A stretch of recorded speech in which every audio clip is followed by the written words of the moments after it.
Hey guys, Carter here with Patriot Training Center. Today I want to talk to you about shooting your rifle fast. So in a lot of classes, a lot of people ask me, how do you shoot your rifle fast? How do you get that quick first shot? So going from the ready up really fast. So how do you do that? The biggest thing is finding a good indexing point. So the first thing I'm going to talk to you about is going fast from the ready to first shot. And the second one is fast follow-up shot. So let's talk about getting a fast shot from the ready. So the biggest thing is practicing your offset first of all. So whatever you're zero at, you're probably going to have some offset with a rifle. So you need to have a good indexing point and practice and know where your offset is hitting, so you can practice that in dry fire. So instead of just pulling up onto the target exactly where you aim, you're probably going to have some holdover. So for instance, if I was trying to shoot a fast headshot, I'm not going to put my reticle right here in dry fire. I'm going to put it right here where I know my offset is. So build that index. Next thing is having a repeatable index. So the way I like to explain it and I like to do it is having a hinge point. So you have the toe of the rifle stock right here. And what I'm going to do is I'm going to keep a hinge point. So this hinge point stays exactly where it is, no matter if I'm at the ready, if I'm out on target, if I'm at a compressed ready, that toe stays the exact same place. So it's really fast for me to come back up onto the rifle and acquire those sights really fast. So the reason it sucks not to do that is because you'll have a very inconsistent cheek weld and inconsistent eye target line. So basically all you're doing with this hinge point is you're shrugging your shoulders a little bit and bringing the sight into your eye target line. You want to make that as repeatable as possible so you can almost predict exactly where it's going to go. If you have a different position on your shoulder each time, you're going to have to work to find that sighting system and find your eye target line. Whereas if you have that repeatable index where you know exactly where it's going to be at, you can just pop it into place every time. So biggest thing is consistency. Having that hinge point. If you're not going to do a hinge point, at least practice getting that stock exactly where you want it every time. So you have that index, you know where it's supposed to go, and train your brain into knowing exactly where your sights are going to end up when you're bringing your rifle up. All right, so I'm at 7 yards. I'll show you guys. I'm not going to go super fast, but I will show you how it's supposed to look. I'm just at 7 yards, so that's pretty close, but a lot of the distances, even with a rifle, you're going to have to shoot close up, especially if you're talking about home defense. So knowing your offset, being fast at acquiring whatever sighting system you have, and being able to put rounds up close is a really valuable skill to have, even with a rifle. So I'm going to start here at 7 yards, and I'm going to do it with a hinge point. And we're gonna time it, and then I'm gonna do it trying to find like building something, kind of pulling the stock back into me and then getting down on the sight like I see a lot of new shooters do. So I'm gonna get this repeatable index right here, and I'm gonna have Craig run me through it, and we'll do a draw to first shot, or not draw, from the ready to first shot. Okay? Shooter ready. Stand by. Okay, so that was pretty slow. That was at 1 second. So I can do better than that. Let's go again. Shooter ready. Stand by.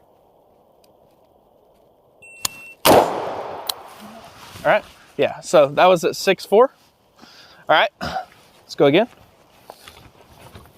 Shooter ready. Stand by. All right, 0.062. So start practicing that on the ready up.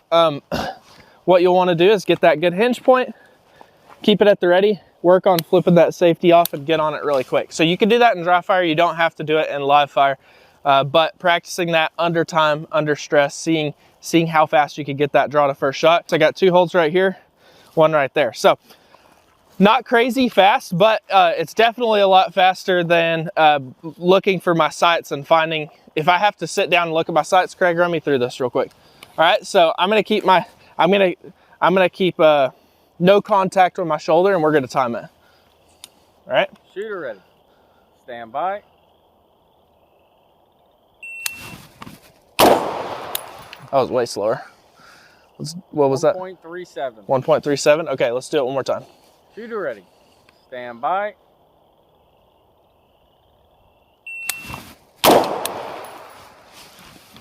0.98. Okay, so I mean, it's still a lot slower. So make sure that you keep that index repeatable. And have it to where you know exactly where those sights are going to come up and you can kind of predict it. So let's talk about shooting fast in between shots. This one will definitely have to do with, you're going to have to do some live fire with this one. And it's the biggest trick, this is the same with a pistol too, is you need to understand what your sights are doing under recoil. So you know where your reticle is going to end up and you can kind of predictive shoot that way.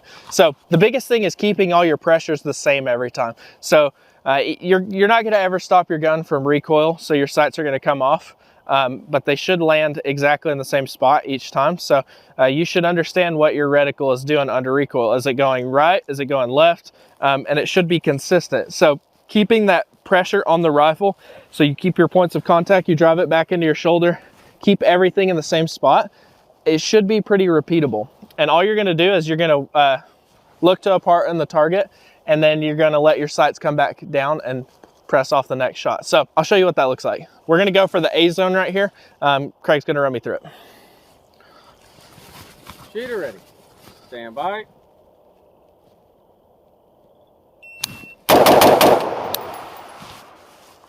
Okay, what was my splits on that? It was 1.119 with your best split being 0.15. Okay, so I pulled one to the left right here. And that was me. I was trying to, I was pushing the gun in, and so trying to put input into the recoil to keep it flatter. That's what happens. So when you push into the gun, you'll start to drift them outside of that box. Let's try it again, where I'm just letting the sights fall back down. I'm not doing any craziness. All right. Shooter ready.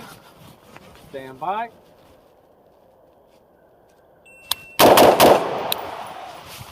Pretty slow splits. That was a 0.95 with your best split being 0.16. So 3 shots in under a second, all hits right there. Basically all I'm doing is I'm staring at a spot on the target and letting my sights come back in. I had a little bit of trigger freeze on that last one, so that's why that split sounded weird. But I'm not shooting faster than I can see my sights, but I'm predicting where my sights are going to land, and I'm getting everything ready to, as soon as that pops down in my window, I'm popping off my next shot. So that's a way to shoot fast. Make sure all your grips are consistent, so all your pressures in your rifle. Shoot it a little bit. Try and push your speed. If you push one out, that's okay. That's how you learn. Really work on pushing that speed that way, and then just throttle it back just a little bit, and you'll start getting your hits. So you want to push yourself to get faster. You're never going to get better if you don't make some misses there. Work on keeping that pressure consistent, and we have a 30-day dry fire program in the description below. Go check it out, completely free. We'll catch you guys in the next one.